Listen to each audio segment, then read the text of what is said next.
about my most anticipated albums of the year, I mentioned the new Periphery album near the end. And now, it was one of my most anticipated albums. I say was because it came out on Friday, but it was still a bit of a mixed emotion because my relationship, I guess you could call it, with Periphery has been a bit rocky.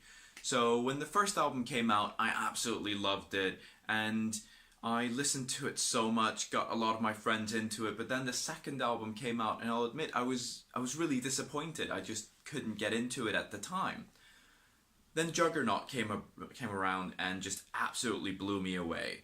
So I sort of went back and revisited the second one, properly got into it, but once P3 Select Difficulties came out, it just, well, if you read my review about it on Monolith back in the day, you'll know what I thought, but effectively I felt like it was a full length with about enough quality material for a great EP.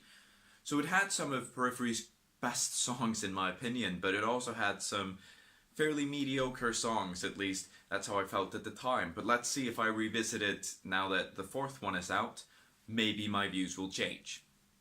But moving on to that, Periphery 4 came out on Friday, and I wanted to do this as sort of a first impression review. So it's not a detailed analysis, I haven't listened to it over and over again, I've actually only listened to it once.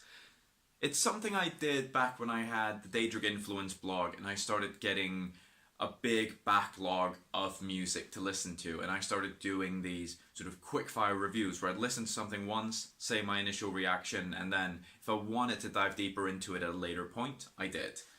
But Periphery 4, what do I think? First of all, the initial, or the first song, Reptile, man, it's pretty incredible. It's 17 minutes long, but it doesn't feel that way. It's got a great guest spot by Mikey, it has all these great little touches, it has riffs that remind me of Omega from Juggernaut, it has some great softer elements. Spencer's vocals are out of this world, and actually something that I'll touch upon a little bit later about his vocals.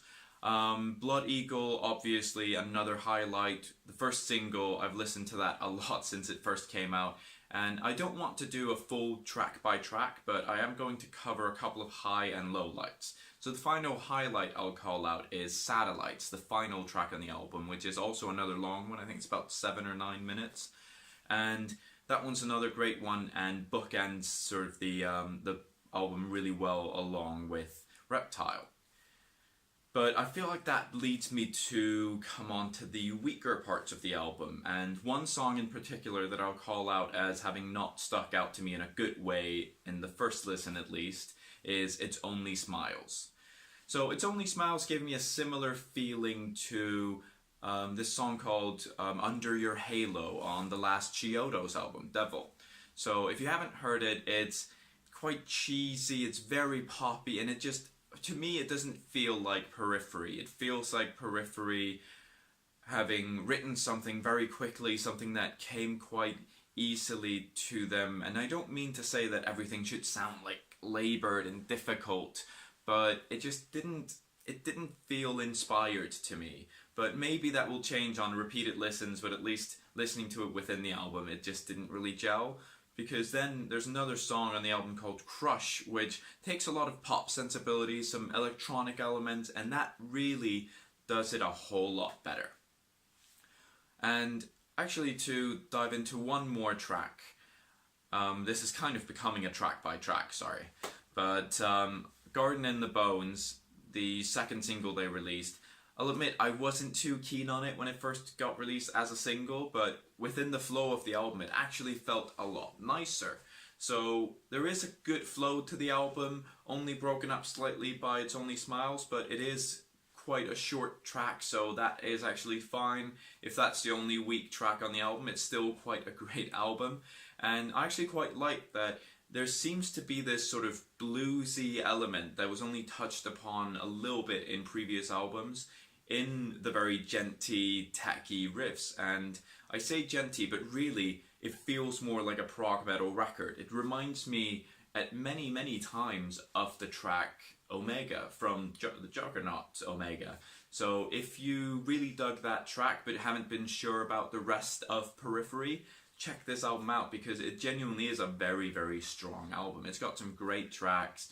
It's got some amazing moments. And I mentioned that I was going to touch upon Spencer's vocals on here because I saw a couple of comments on the streams and some conversations on Facebook around the release of the album where someone complained that Spencer was being too theatrical, and someone even wrote, "Oh yeah, man, we all know he's got range. You can stop showing off, Spencer." And I was sitting there thinking, dude, you're listening to a progressive metal album. Where else are you going to find someone, strutting their stuff and showcasing all of their abilities? It's like listening to a Dream Theater album and going, it's a bit shreddy, isn't it? It's what we're all here for, right? Progressive metal to me is people honing in on their craft and really building upon what they can do. And Spencer's vocals are, in my opinion, absolutely incredible. I feel like he's only gotten better and better and better. And that theatricality, maybe I have a weak spot for it because, well, I'm a pretty theatrical guy and I absolutely love metal that brings in that theatrical element. Devin Townsend, Artificial Language, and theatrical sort of post-hardcore like the Venetia Fair. So any of that shit is going to speak to me really highly. So if you are into the theatrical nature, there's plenty of it on this album. If you're not, I'd still say check it out because it has riffs for days. So new Periphery album, not their best first impression for me. I still think Periphery sort of knocked me out of the park. I said blew me. That came out really wrong. So skip that in the editing maybe. But they really knocked it out of the park with Juggernaut, and then 3 kind of let me down. But this is definitely sort of between the two. I'd say it's a great first impression. Some weak bits here and there, but overall great. So I'd love to hear what's your first impression of the album, or if you've binged it over the weekend, how do you like it so far?